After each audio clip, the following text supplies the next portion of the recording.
nessa hora, abrir a sua Bíblia lá em Lucas, capítulo 12. Nós vamos ler o tema desta mensagem. Vamos ler a parábola do rico insensato. E o tema da mensagem dessa noite é: fuja desse comportamento. Se tem algo que eu aprendi desde que eu me tornei cristã e em toda a minha trajetória com Deus, é que o meu comportamento precisa mostrar que Jesus é o Senhor da minha vida. Se eu não tiver um comportamento adequado, eu vou estar fugindo das regras, dos padrões, de todo o ensinamento que Jesus colocou e deixou escrito na Bíblia. Então eu quero que a gente reflita nessa hora sobre esse rico insensato que foi tão ousado em guardar as coisas para si, mas que esqueceu de guardar o mais importante. Assentado mesmo como você está, vamos ler a palavra de Deus a partir do verso 16, palavras de Jesus. Então lhes contou essa parábola: a terra de certo homem rico produziu muito. Ele pensou consigo: o que eu vou fazer? Não tenho onde armazenar a minha colheita.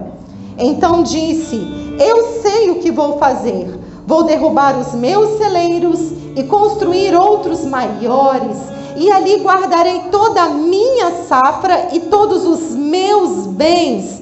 E direi a mim mesmo: você tem grande quantidade de bens armazenados para muitos anos. Descanse, coma, beba e alegre-se.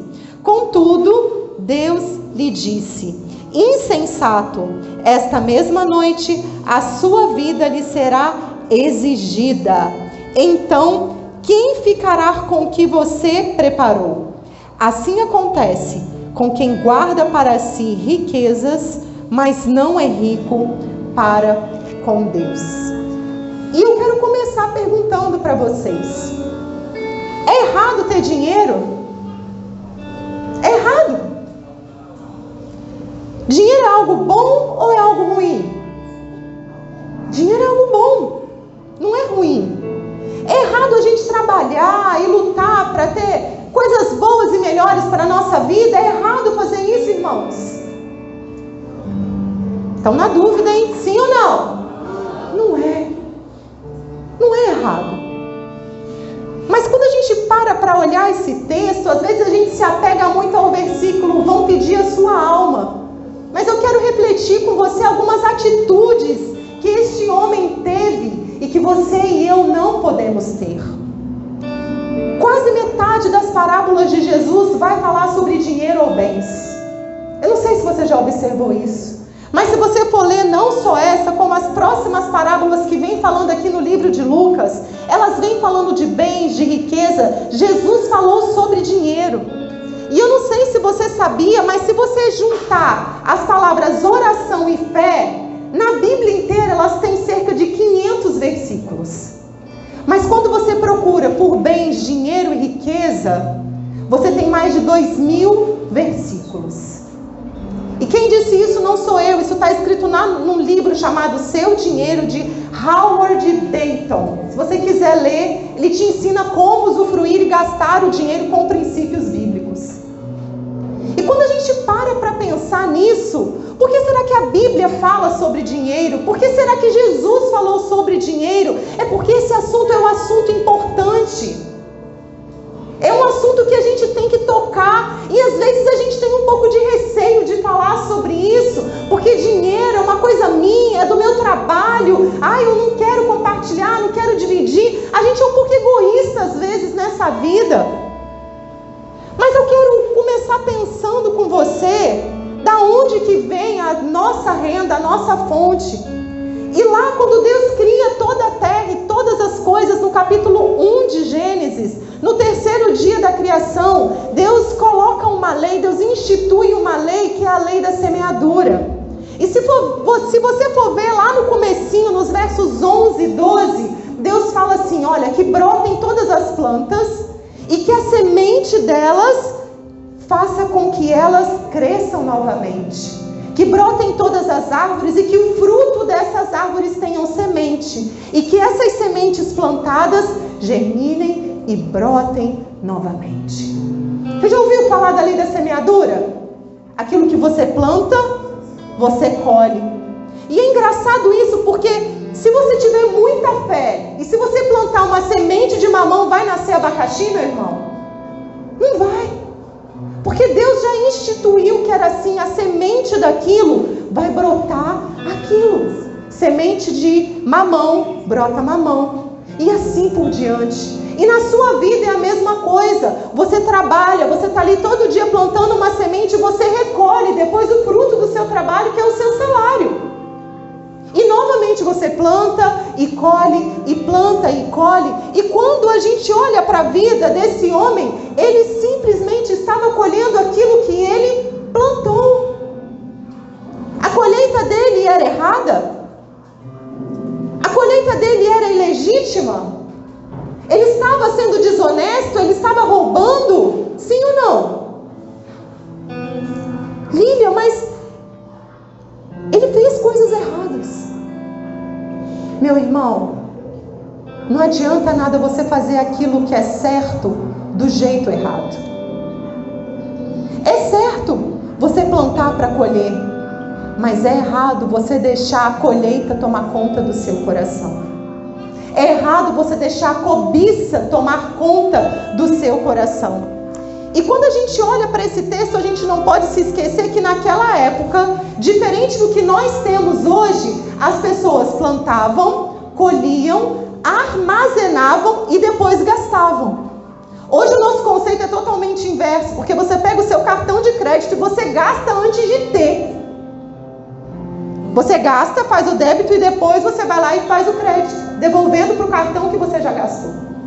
Naquele tempo, naquela época que Jesus estava falando com que as pessoas entendessem de uma outra forma. O conceito daquele tempo é que era a provisão, vinha antes da necessidade.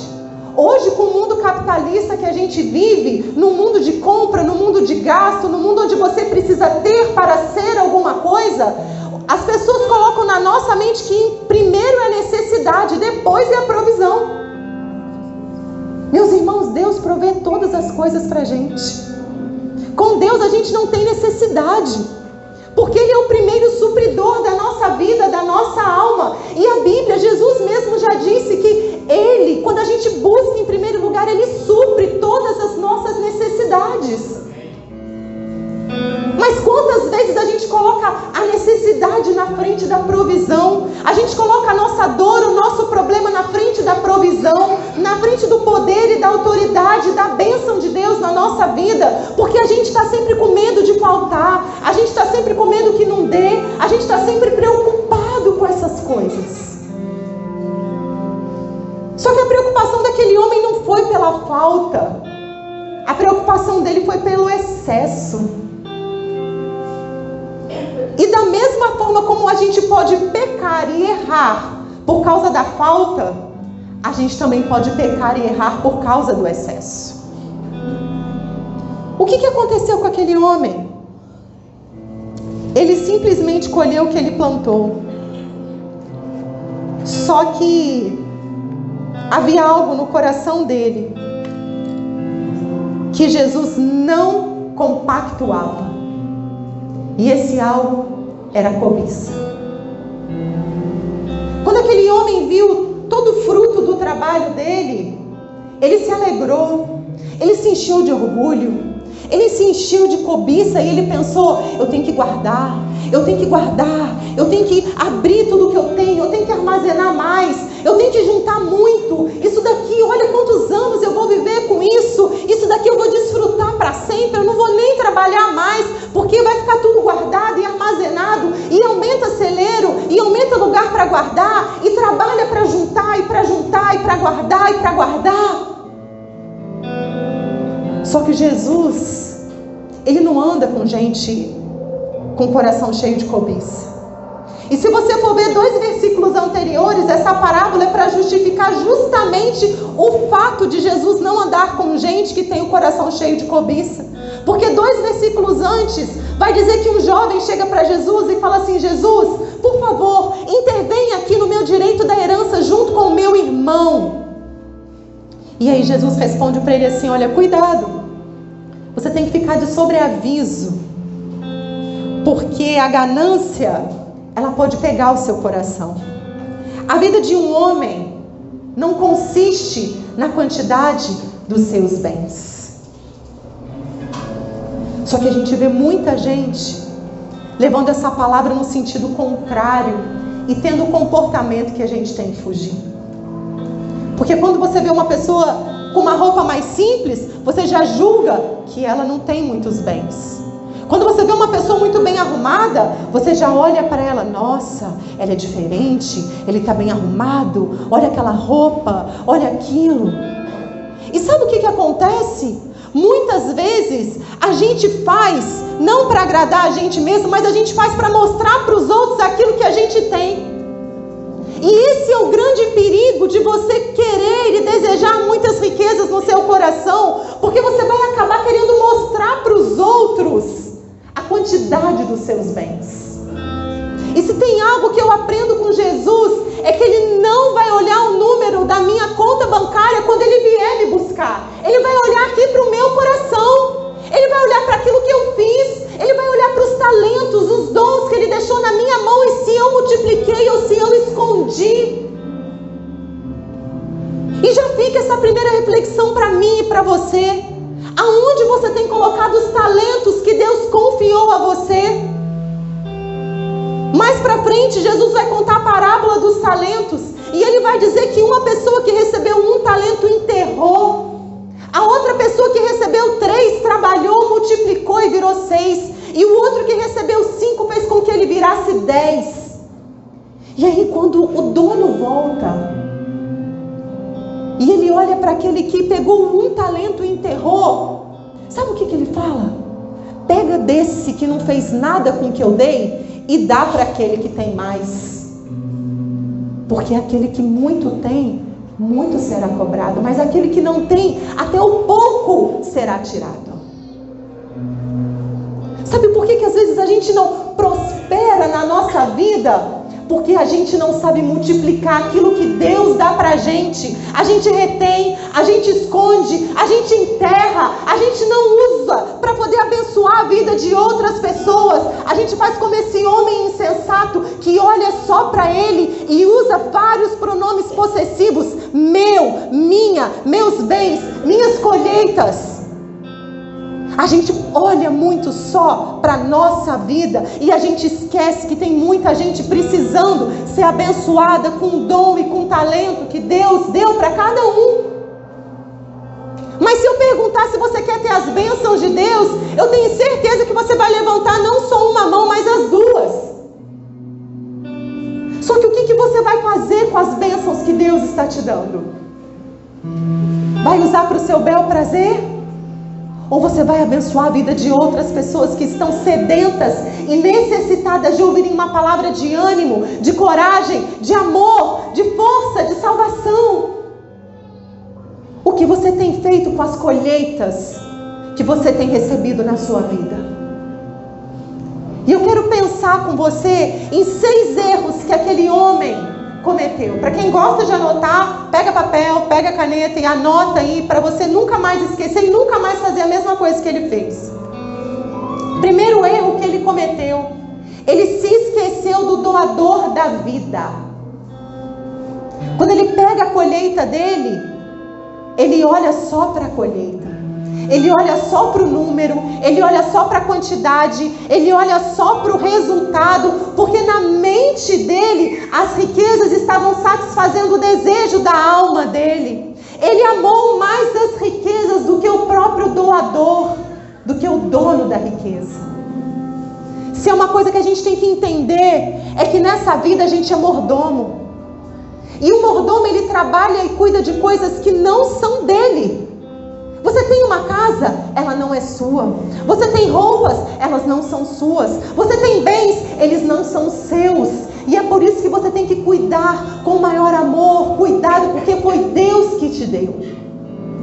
A sua colheita é porque Deus permite que você receba por causa da lei que Ele mesmo criou, a lei da semeadura.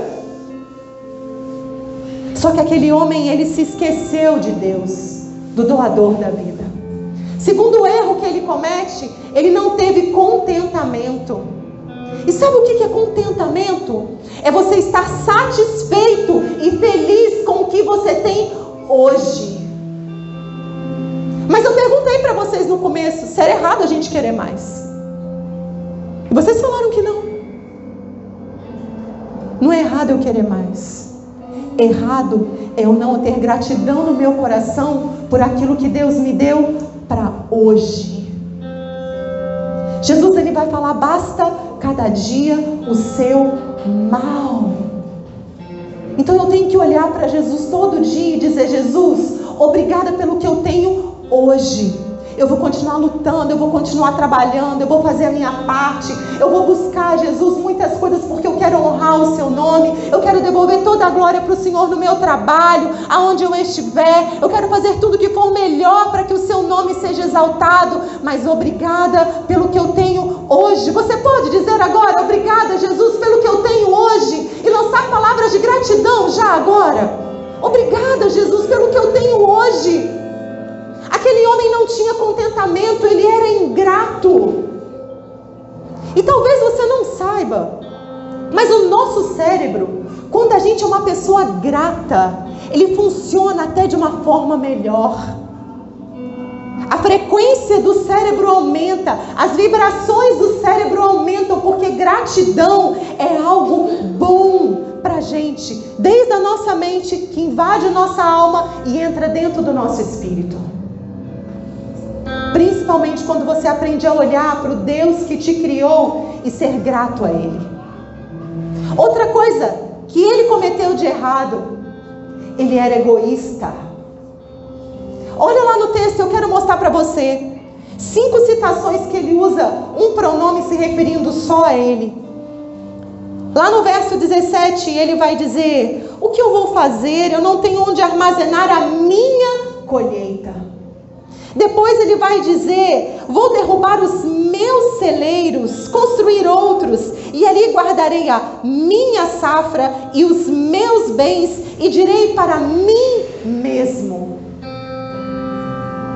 Sabe qual é o maior erro?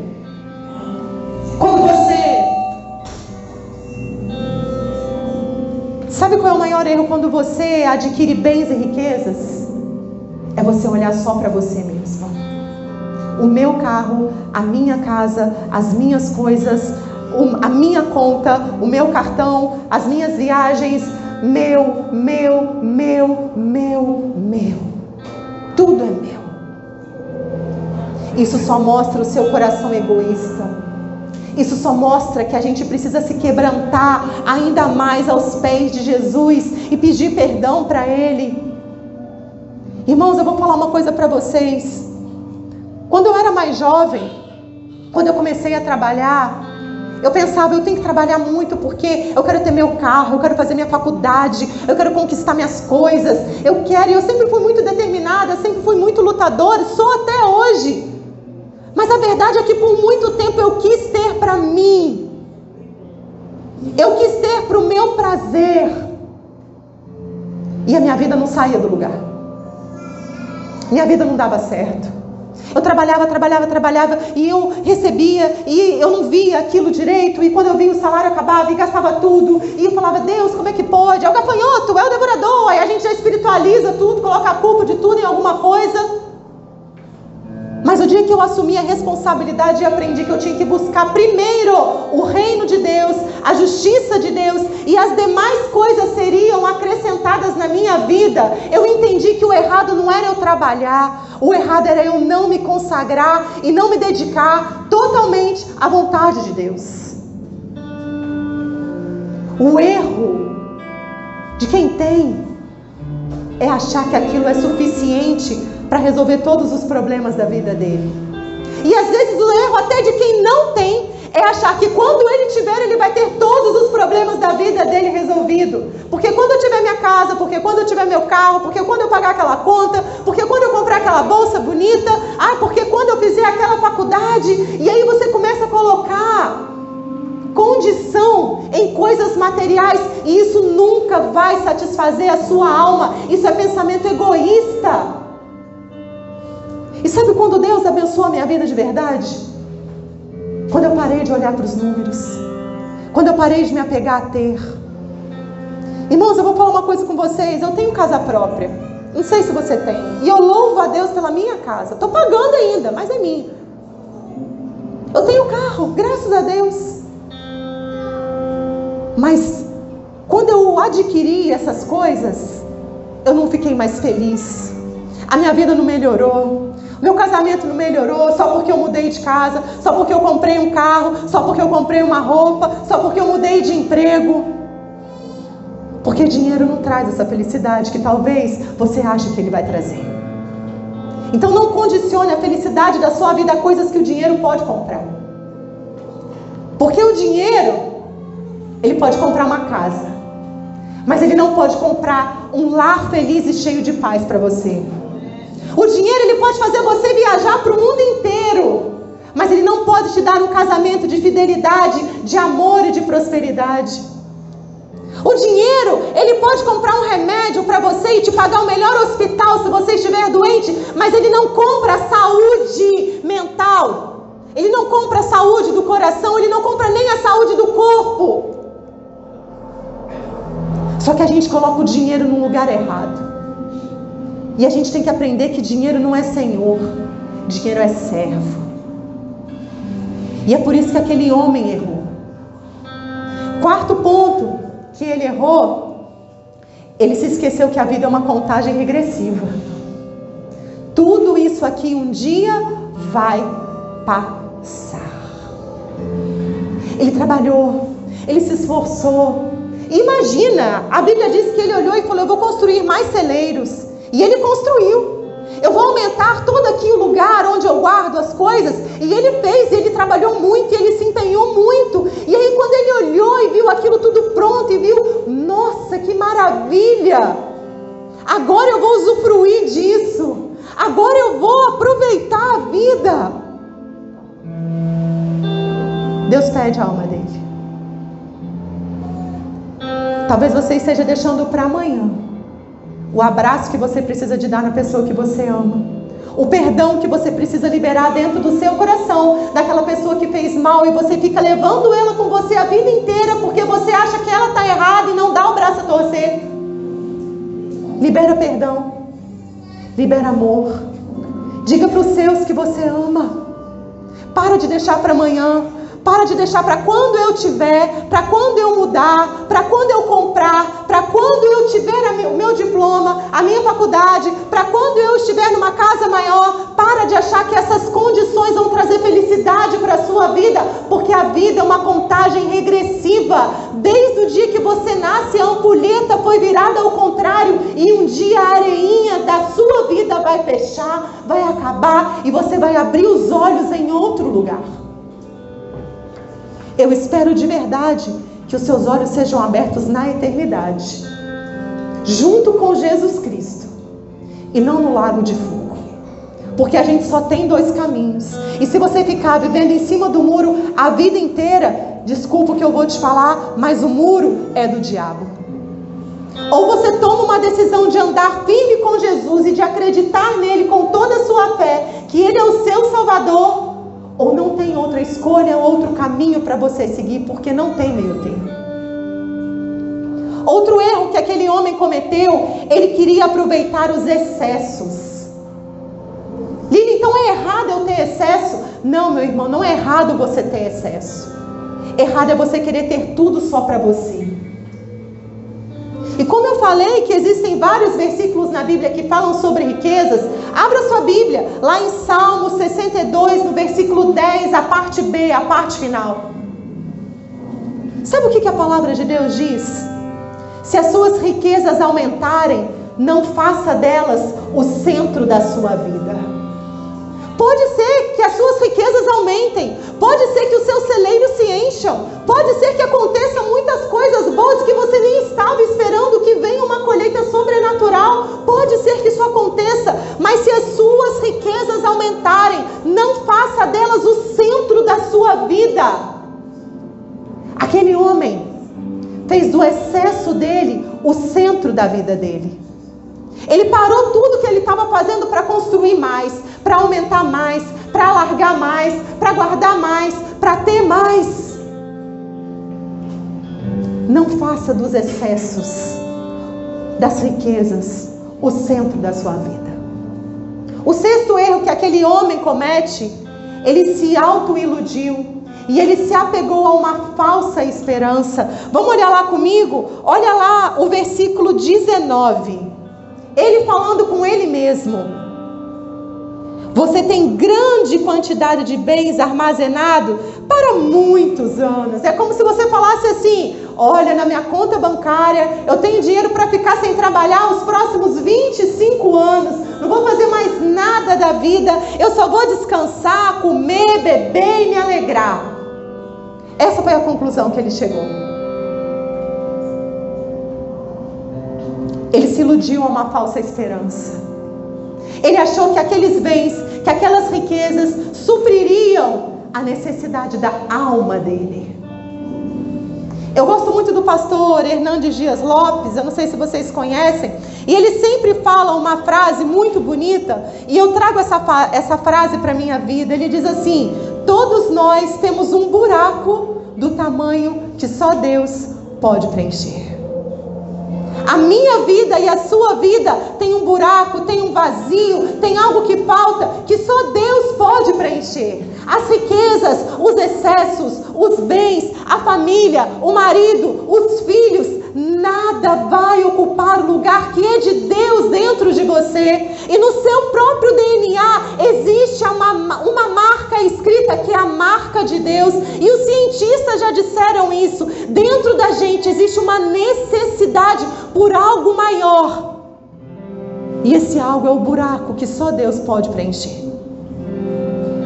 Então não se iluda achando que bens, e trabalhar muito, e ter riqueza, e ter uma família, e ter 10 filhos, e conquistar. Não se iluda achando que isso vai suprir o buraco da alma. Irmãos, está cheio de milionário vivendo de forma infeliz aqui dentro. Está cheio de milionário sendo mendigo emocional, mendigo espiritual. Mas é cheio de gente que está no reino de Deus, que não está preocupado com quanto tem, mas que ele sabe que aquele vazio só pode ser cheio pela presença do Deus vivo e verdadeiro, que quando encontra a minha vida e a sua vida, muda totalmente a nossa história e começa a escrever um novo capítulo para mim e para você. Só que eu quero te perguntar agora: quantas vezes a gente não age como esse homem? Porque é muito fácil a gente procurar defeito nos outros, é muito fácil a gente ler a Bíblia e falar o que ele errou, mas é muito difícil a gente olhar para dentro da gente mesmo e aceitar que às vezes a gente é ingrato, egoísta, que a gente quer os excessos, que a gente quer ter muito, que a gente se apega às riquezas, aos bens, como se eles fossem resposta daquilo que a gente precisa na nossa vida. Quantas vezes você já não agiu como ele alguma vez? Quantas vezes você já não falou: Deus, me dá esse dinheiro, eu preciso. Deus, me dá aquilo que eu preciso. Deus, me dá o que eu preciso. Quantas orações a gente já não fez? Orações egoístas, pensando só no nosso bel prazer, pensando só em ter. Aquilo que os homens buscam com toda a força aqui nessa terra, que são ouro, bens, riquezas e acúmulo delas. Para onde você vai no seu lar celestial, elas vão ficar no seu pé. Porque o chão do céu que você vai pisar vai ser de ouro. Só que a gente já tem que acostumar a olhar para o bem, para a riqueza, para o dinheiro, aqui nessa terra, debaixo do nosso pé. Você tem que olhar para o seu dinheiro e falar: dinheiro, você não manda em mim. Você não é dono da minha alma. E Jesus Cristo, ele alertou isso lá no Sermão do Monte, em Mateus capítulo 6, quando ele disse: vocês não podem servir a Deus e a Mamon, vocês não podem servir a Deus e as riquezas. Então eu tenho que entender, meus irmãos, que dinheiro é algo que mexe com a gente. E eu tenho que tomar muito cuidado para eu não ser dominado por ele. Eu tenho que tomar muito cuidado para eu não errar da mesma forma como esse rico insensato errou, porque às vezes, meus irmãos, a gente é o pobre insensato mesmo. Nem tem tanta coisa assim, mas a gente está cheio de orgulho, de cobiça aqui dentro do nosso coração, achando que a gente é melhor do que muita gente que está por aí. Nosso coração está cheio de orgulho, nosso coração está cheio de desejo que não agrada a Deus. Nosso coração está mais ligado nas coisas dessa terra do que nas coisas do céu. Lília, essa palavra é dura, eu sei, meus irmãos.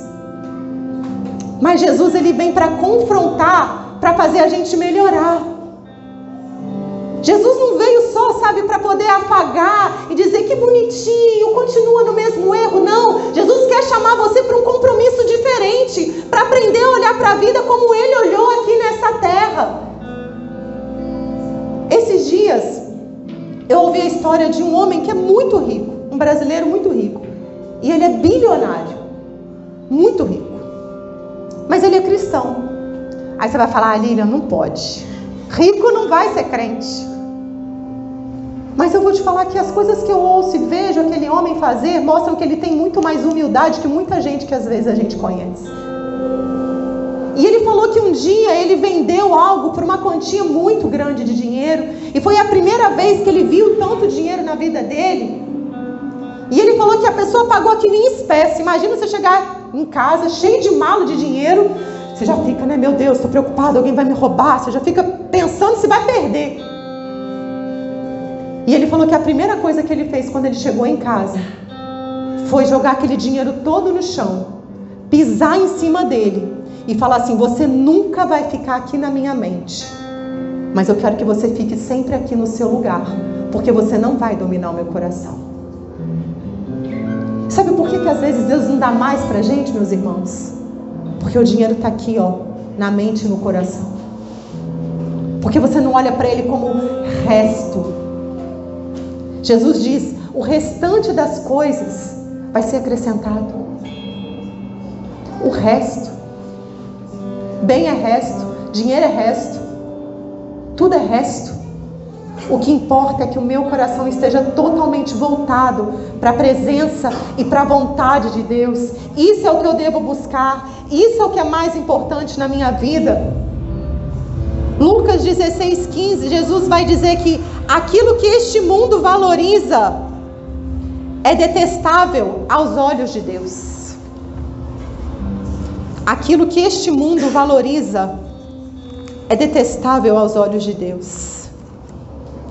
E hoje, principalmente os jovens, tem tanta tentação por aí para vocês. É tanta gente na internet dizendo que é fácil ficar rico, que é bom, que faz bem. Eu não estou dizendo que dinheiro não é bom não, irmãos. Mas isso não pode ser a motivação do seu coração. Sabe o que é motivação? Olha o que o nome diz. O que motiva a sua ação. O porquê você faz algo.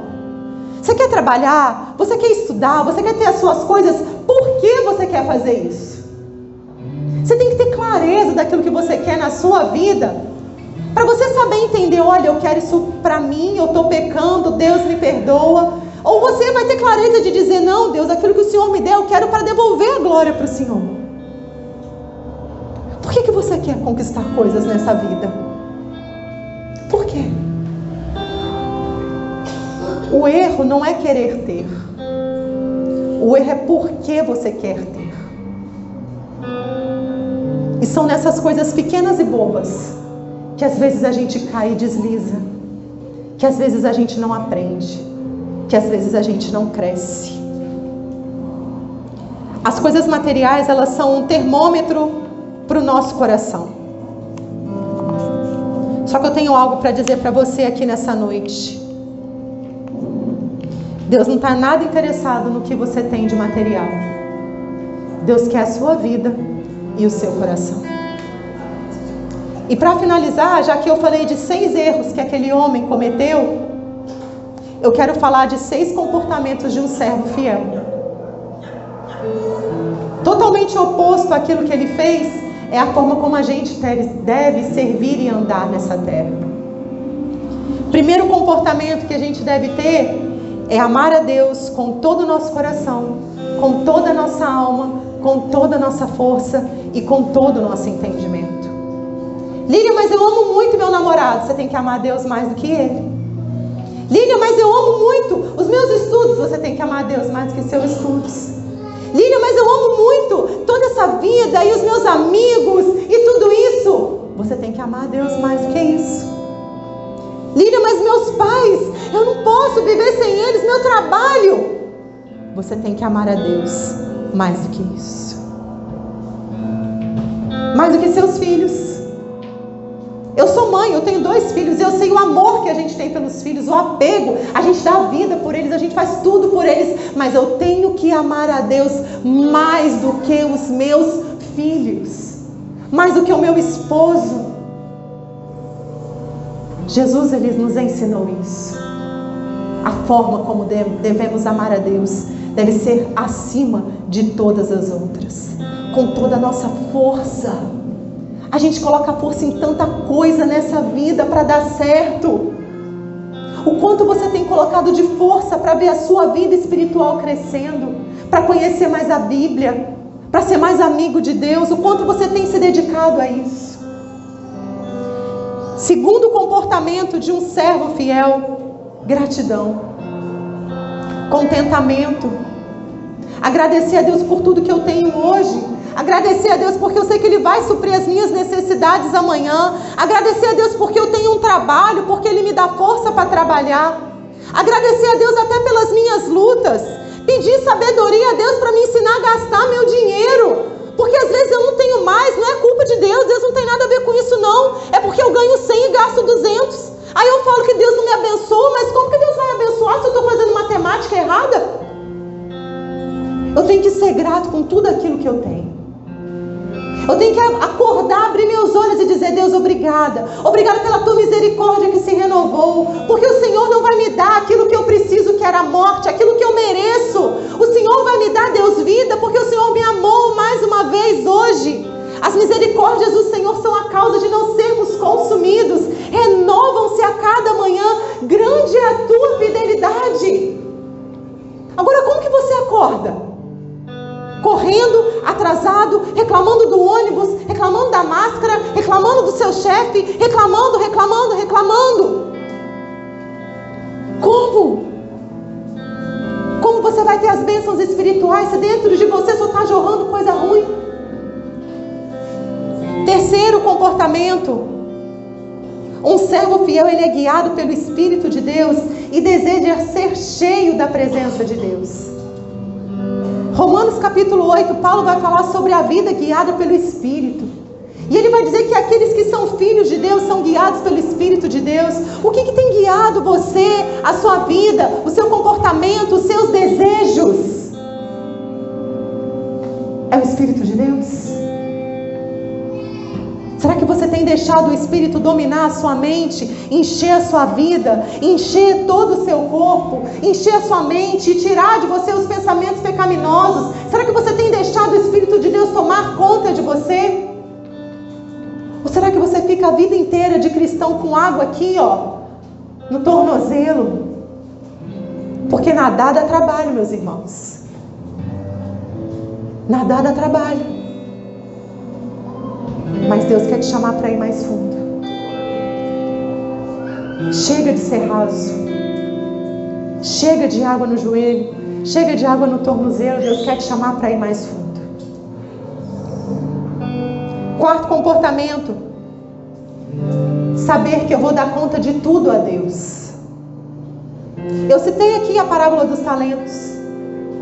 Você vai dar conta daquilo que Deus entregou na sua mão. E o que você tem feito com aquilo que Deus te deu? O que você tem feito com os dons que Deus te deu? Será que você está empurrando com a barriga? No próximo culto eu ajudo. No próximo culto eu vou. Na semana que vem, quando o pastor quiser, eu ajudo. Essa semana não. Depois.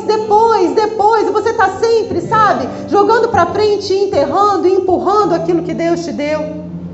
Jesus uma vez disse: não faz sentido você acender uma candeia e esconder ela debaixo de uma cama. Se Ele colocou uma luz para brilhar dentro da gente, essa luz tem que ser erguida, porque a luz só faz sentido se ela estiver no alto. Jesus quer fazer com que a luz que Ele colocou dentro de você brilhe para que muitos possam ver. Quinto ponto, Ele tem um coração doador. Ele não dá o que sobra para Deus. Todo mundo conhece aqui a história da viuvinha que entregou 2 moedinhas? A Bíblia diz que Jesus estava ali do lado olhando o que os ricos estavam fazendo e eles estavam entregando das sobras. Mas aquela viuvinha entregou tudo que ela tinha. O que você tem entregado para Deus? Só o resto? Quando você recebe seu salário, primeiro você paga todas as contas, depois se sobrar você lembra de trazer oferta, dízimo para Deus? Primeiro eu, depois Deus, ou Deus está em primeiro lugar na sua vida? Que lugar que Deus está ocupando no seu coração quando a gente fala de dinheiro? Onde Deus está nisso? E sexto ponto, Ele coloca em Jesus Cristo a sua única esperança. E o servo fiel, ele diz o tempo todo: Maranata, ora vem, Senhor Jesus. Irmãos, eu já conheci gente que falou comigo assim: eu não quero que Jesus volte, porque primeiro eu quero casar, porque primeiro eu quero ter filho, porque primeiro eu quero comprar minha casa, porque primeiro eu quero ter um monte de... Primeiro eu tenho que fazer um monte de coisa antes de Jesus voltar. Imagina, Jesus volta hoje, não fiz nada do que eu queria. Onde está o nosso coração? Onde está a nossa confiança? Onde está a nossa esperança? Por que às vezes a gente se desespera por coisas que para Deus não são importantes? Por que você se desespera por coisas tão pequenas, preocupado se Deus vai resolver, se Deus vai suprir? Meus irmãos, com Deus, primeiro Ele traz a providência. Ele traz a providência do que você precisa quando você busca Ele de forma certa. Quando você entende que Ele está em primeiro lugar na sua vida. Em quem você tem confiado? Nas riquezas? Nos excessos? No dinheiro? Nas pessoas? Em quem você tem confiado? O servo fiel, ele confia tanto em Jesus, tanto, que ele vive de forma responsável hoje. Mas ele vai dormir dizendo: Maranata, ora vem, Senhor Jesus. Maranata, ora vem, Senhor Jesus. Mas às vezes a gente vai dormir preocupado com o que tem para fazer no dia seguinte. E na parábola das sementes, e eu já estou terminando, Jesus diz que as sementes que caem nas pedras e nos espinhos, elas ficam sufocadas. E elas não crescem. Porque o espinho, ele representa as riquezas do mundo. Você vai crescer só um pouquinho. Mas se você estiver sufocado pela necessidade de ter, você nunca vai dar fruto. E toda árvore que não dá fruto, Ele corta e joga no fogo. A gente tem que aprender a estar sempre preparado, a estar sempre pronto. E a gente tem que ter no nosso coração esse clamor: